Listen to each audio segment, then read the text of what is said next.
Gracias, muchas gracias, Gabriel González. Pues ya está con nosotros y es un honor, como todos los martes, mi estimado maestro, que estés aquí con nosotros. Habíamos platicado la semana anterior sobre la posibilidad de que nos platicaras sobre esta bomba de tiempo que está a punto de explotar, que son las pensiones. Si gustas quitarte el cubrebocas, yo Sí, me retiro un sí, poquito claro, y claro que sí. es toda tuya la audiencia. Gracias. Bueno, pues sí, efectivamente tenemos un problema enfrente que desafortunadamente no se le ha dado la atención debida en Como años, que los en años gobiernos han anteriores. ido Exactamente. pasándose la bolita, Así y es. hasta este momento que ya Sí, ocupa más de la quinta parte del del presupuesto presupuesto, sí es que se correcto. ejerce, ¿no? Pero bueno, el Así es. experto eres tú, Sí, sí, maestro. definitivamente ya dentro de los recursos del presupuesto de egresos ya rebasa el billón de pesos.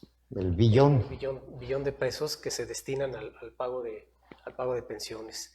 Y Eh, además con otra locura, está diciendo que va a duplicar las pensiones para los adultos mayores. Está bien, los sí, señores sí, que ya claro. no tienen nada, pero estos otros programas que no han dado resultado, como el de Sembrando Vida y el otro, ¿cómo se llama? El de los jóvenes trabajando, no sé qué, no hay organización, no hay nada, y se están yendo toneladas de Claro, pesos por esa sí, situación, con una población que cada vez somos más los adultos mayores, sí, les decíamos sí. viejitos cuando yo estaba chico, que va creciendo esta pirámide Así poblacional, es, ¿no? así es.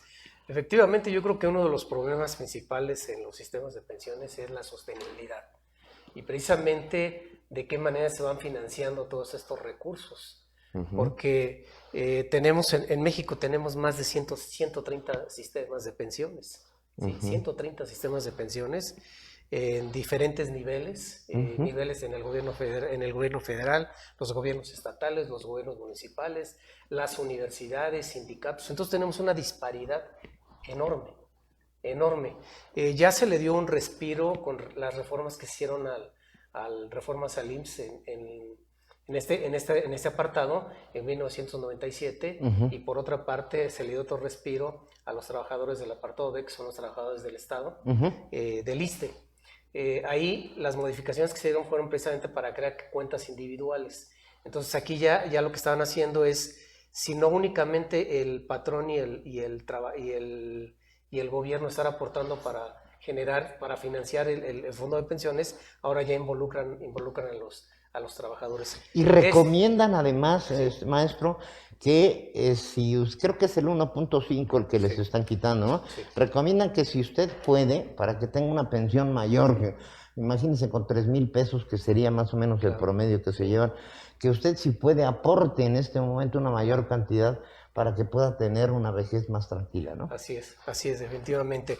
Entonces, esto le vino a dar un respiro a los sistemas de pensiones, tanto del Seguro Social como del ISSSTE. Sin embargo, y bueno, y que se generaron esta opción de las cuentas individuales. Individuales.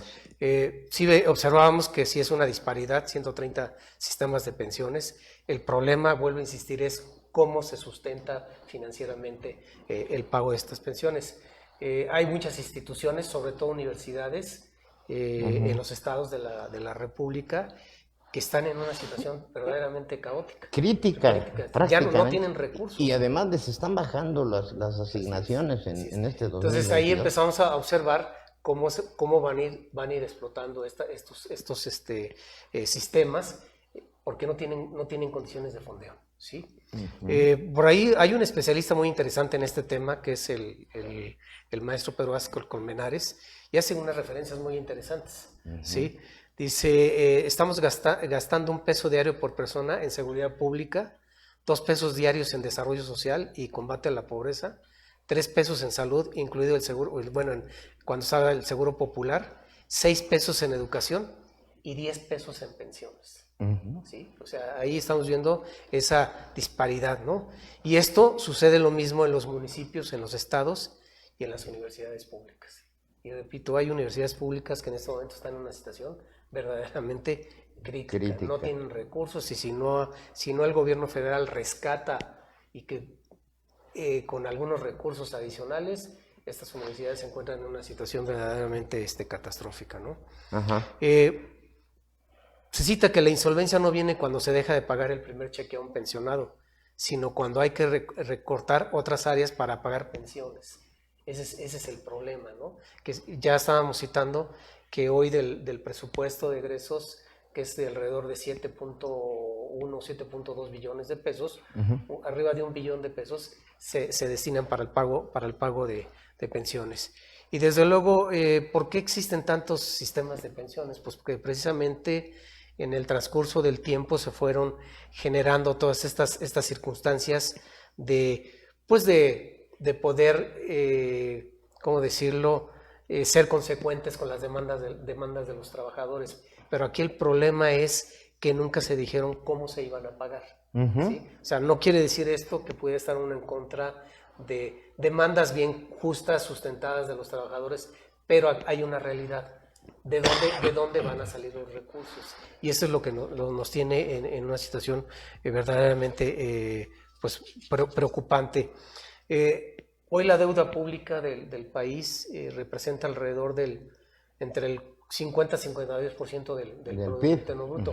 Pero si le sumamos la deuda del sistema de pensiones, nos estamos yendo arriba del 90%. Sí, sí. Arriba del 90%. Es decir, ya casi tenemos el 10%. Es lo que he dicho aquí, el gobierno federal no tiene dinero. Así es. No tiene dinero, no amplía su base tributaria. Ahora, no sé, ayer anunciábamos que a partir del año que entra, si se aprueban las reformas, todos los jóvenes de 18 años tendrán que darse de alta en el SAT. Yo comenté en ese momento, a los 18 años una enorme mayoría de gente está estudiando, no está trabajando.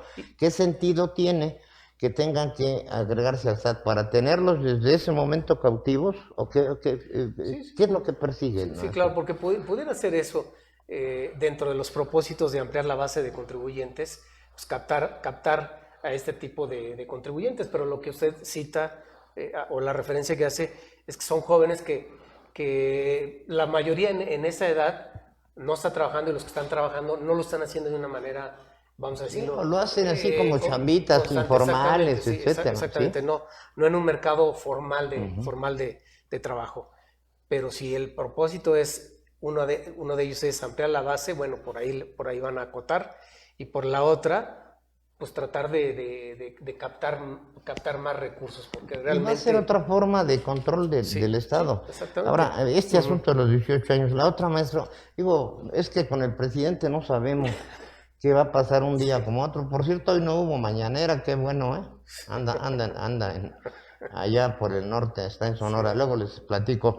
Pero aquí la situación, en una condición determinada, se ha hablado, bueno, ya se intentó y se vio que quiso entrarle a jalar el dinero del Banco de México, lo cual le dijeron, ese es intocable, ni es tuyo ni es de nadie. Afortunadamente se pudo parar, pero en un momento determinado que se fuera con el dinero de las Afores. Sí, ya hubo la intención, la intención en la legislatura que va a salir, ya salió. Hubo por ahí el atrevimiento de generar una propuesta para hacer uso de los recursos de las Afores. Entonces, no, solo que ahí, bueno, pues sí, definitivamente, pues es otra locura. La oposición que en ese momento estaba en el Congreso, pues definitivamente se el grupo de contención, afortunadamente, no permitieron que prosperara esa iniciativa, pero sí hay tentaciones, porque sí, déjenme decirles que sí manejan una cantidad muy importante de recursos.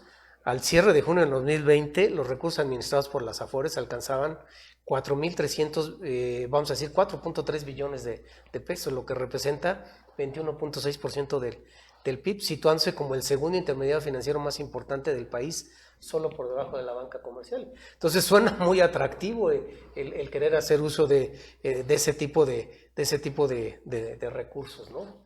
Ya hubo intentos de querer de intentar jalar ese dinero, no pudo con el Banco de México, no podrá con las Afores, afortunadamente. Ahora, he estado, bueno, es un documento muy amplio, he estado tratando de darle por ahí algunas lecturas y me llamó mucho la atención, y esto lo ligo un poco con este embate que está en contra del CONACYT, del grupo de científicos, pero es un hecho que viene en el presupuesto del 2022, el recorte al Instituto Politécnico Nacional.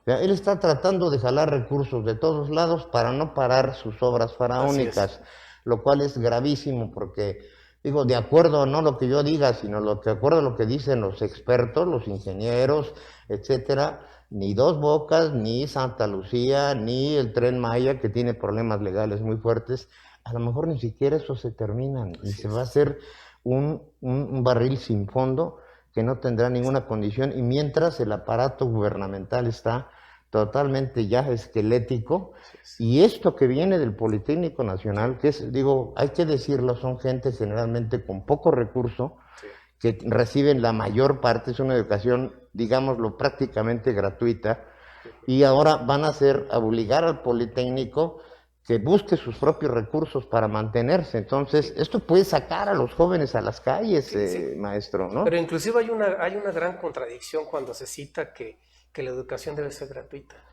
por un lado, y por otro lado, generen recursos propios, pues es muy contradictorio. Totalmente, y vamos a ver. Es muy contradictorio. Otro frente más que abre el presidente. Decíamos, si le sumáramos lo que representan los recursos del sistema de pensiones, el porcentaje de la deuda como proporción del PIB llegaría a 90, un poco arriba del 90%. Experiencias interesantes que se han vivido en el mundo fue por el caso, por ejemplo, de Grecia. Sí, que causó un colapso. Representaba el 160% de su producto. Si no se toman las medidas de manera oportuna, si no se le da una solución a estos problemas y si los seguimos dejando, el día de mañana la bomba va a explotar. O sea que tenemos la mecha ya muy cortita, sí. Y esto, para darle una idea a la gente, puede ser en el 24 o en el 25, ¿no? ¿Es así, maestro? Así es. Sí, así es. Entonces, si no se toman las medidas correspondientes, y tal parece que no hay el interés del gobierno, ni por aquí le pasa al presidente. Por aquí, o simple y sencillamente dice que sí, pero a ver cuándo. No dice cuándo. Aquí es importante también pues, la corresponsabilidad entre todos los actores. Lo primero es que se hable del problema. Lo grave es que los trabajadores no saben que existe este problema y están viviendo una bomba de tiempo. El segundo es que haya un pacto político. Estamos hablando de seguridad social, de protección de personas, no de un asunto financiero o técnico, aunque tenga esas aristas. Y el tercer paso es que cada quien haga su parte, cada estado, municipio o universidad.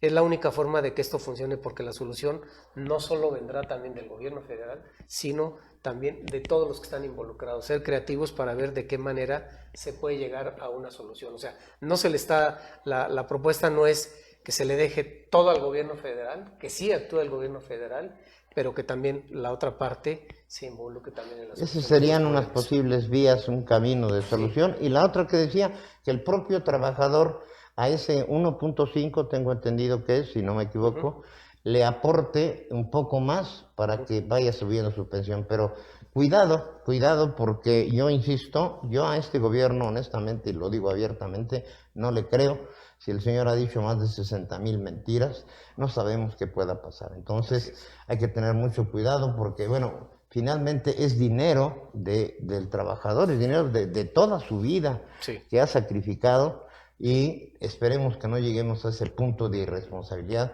y esta bomba nos estalle en el país, y que además tendría, como comentas, maestro Arturo Muñoz Villalobos, unos efectos económicos internacionales, como ocurrió con Grecia. Sí. No, y que después las medidas que se tomaron en Grecia, como por ejemplo medidas fiscales, son muy drásticas. Sí, draconianas. Sí, draconianas, y que ya no se tiene margen de maniobra para hacerse de recursos. Y por ejemplo, ellos reformaron su ley de ingresos y modificaron, por ejemplo, el IVA, ¿no? Pasaron de un IVA, creo que andaban más o menos parecido al nuestro, entre 15 y 16%, y su IVA anda alrededor del 24-25%, ¿sí? Por ejemplo. Sí. Entonces son medidas drásticas, aumentaron las edades de retiro de una manera drástica, disminuyeron los montos de las pensiones. O sea, finalmente los que pagan el plato roto siempre pues van a ser los ciudadanos. Por eso los ciudadanos tenemos que ponernos muy, muy atentos. En conclusión, participemos todos para evitar que esta bomba de tiempo no se estalle antes del 24. Así es. Que lo más grave es no hacer nada, ¿sí? Porque la inacción está poniendo en riesgo a los trabajadores, y no se trata de defender con estas palabras, sino de una realidad aritmética. Hoy hay más gastos y menos ingresos, más viejos y menos jóvenes.